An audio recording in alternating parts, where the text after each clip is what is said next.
qu'on peut dire, c'est qu'on comprend assez vite qu'on est accueilli dans un foyer.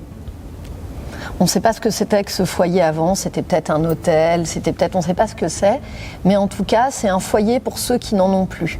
Et on est accueilli par un personnage qui s'appelle Rose, et qui dit qu'elle a conçu ce foyer quand elle a perdu le sien, et qu'elle a choisi ce lieu pour en faire le foyer.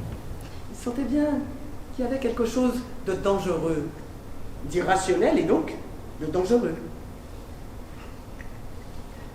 Maintenant, plus personne ne m'embête. Donc à l'intérieur de ça, de ce foyer, de ce lieu, on va rencontrer des personnages qui n'ont pas trouvé leur place ailleurs, qui sont assez inadaptés au monde, à la société, à la vie qu'on leur proposait, et qui vont se retrouver dans ce foyer.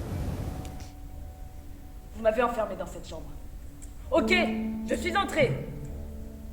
Je n'aurais pas dû, mais quelqu'un a fermé la porte derrière moi. Écoute Clara, ni Guy, ni moi ne t'avons enfermé dans cette chambre.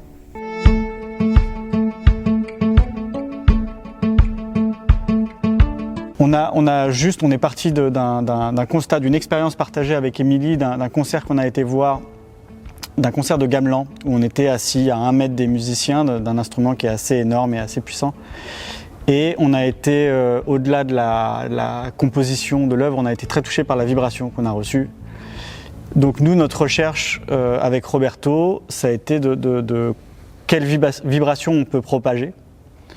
Donc des recherches de matériaux, d'ailleurs dans des gestes musicaux qui ne sont pas forcément habituels pour nous. On a essayé de chercher des nouvelles choses, aussi des nouveaux matériaux.